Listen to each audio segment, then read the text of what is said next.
Hi, I'm Jodine Jordan and I'm from Jamie Oliver's food team, and today we're going to be cooking cupcakes using a basic sponge recipe. This is my son Zach. Say hi, Zach. Hi. And Zach is 7 and Zach's going to be helping me today. We're going to take 225 grams of butter. We're going to put that in the bowl. Do you want to put that in the bowl? That's it. Next, we're going to add 225 grams of golden caster sugar. So the next step is that we're going to cream the butter and the sugar together. So we're going to use an electric whisk today, but you can use a normal hand whisk if you don't have one of these at home. And we're just going to gently switch that on. Hold it gently. Do you want me to help? You need to cream this for a few minutes until it starts going pale and fluffy. Can you see it starting to change now? Yeah? Okay, shall we stop this? That's it. So once you've creamed your butter and your sugar together, what we're going to do now is add 4 eggs, but we're going to add these one at a time. So if we grab our eggs, so let's crack 1 egg in first. Now you need to whisk this egg in well before you add the next one, because this will stop your mixture from splitting. Excellent. This is 3. I help you get right round the edges of the bowl. Right, shall we stop it now? Yeah. You don't need the mixer anymore. So once your mixture is all well combined and you've mixed all your eggs in really well, the next stage is to sift in 225 grams of self-raising flour. Hold it tightly, okay? So I'm going to pour the flour in for you. Yeah, so give it a little shake. This is getting lots of air into our cake now.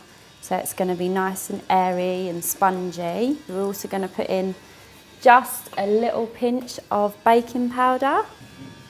Yeah.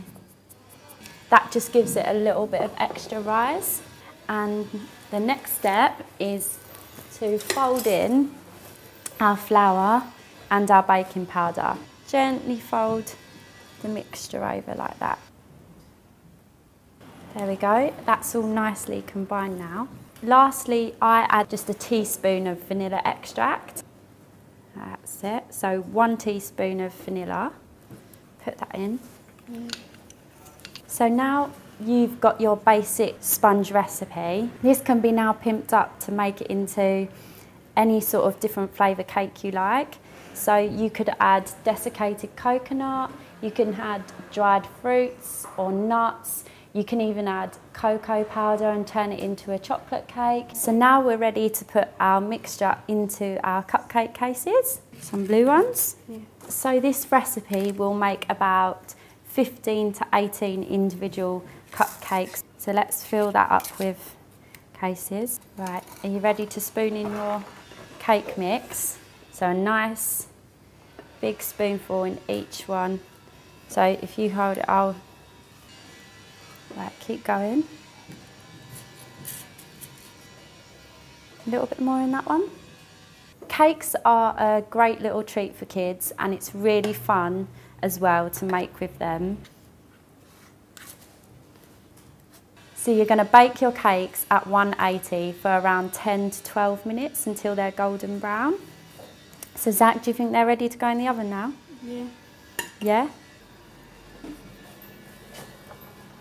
It's been around 12 minutes now, and our cakes are nice and golden and risen. So to check if the cakes are ready, you need to insert a skewer, or you can use a cocktail stick and then pull it out. And if it comes out clean, then the cakes are ready. But if it comes out with a little bit of the cake mix still on there, you might need to give them a couple more minutes. What you need to do is you need to allow them to cool down in the tin just for about 5 minutes until they're sort of a little bit cool enough to handle as they're really hot at the moment.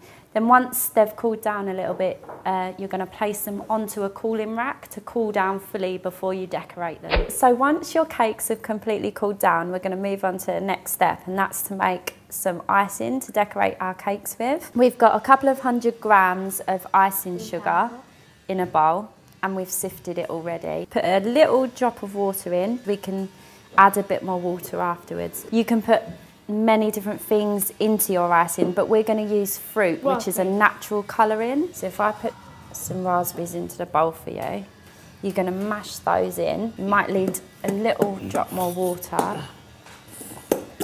You can just keep adding water as you go, just to loosen up your icing until you get the consistency you want. That's all ready now. It's made it go a really nice bright pink colour, and that's without using any artificial colourings. So now our cakes have cooled on the cooling rack for around half an hour, but you need them to be really cold before you start decorating them. We've made our icing, so shall we decorate them now? Yeah, you've had a sneaky one already. Spoon a little bit of your icing onto your cake. That's it. It doesn't matter if it dribbles. And then if you smooth it out a little bit, that's it. That looks pretty. If I get our cake stand, I think that looks nice. So if I put that on the stand, you're going to keep decorating them. It doesn't matter if your icing runs all over the cakes because it will set. This recipe is a great way to get kids involved in cooking and getting them in the kitchen. They can help with every stage. If you don't often cook with your children, or it's something that you're just getting into, cakes are a great way to do that.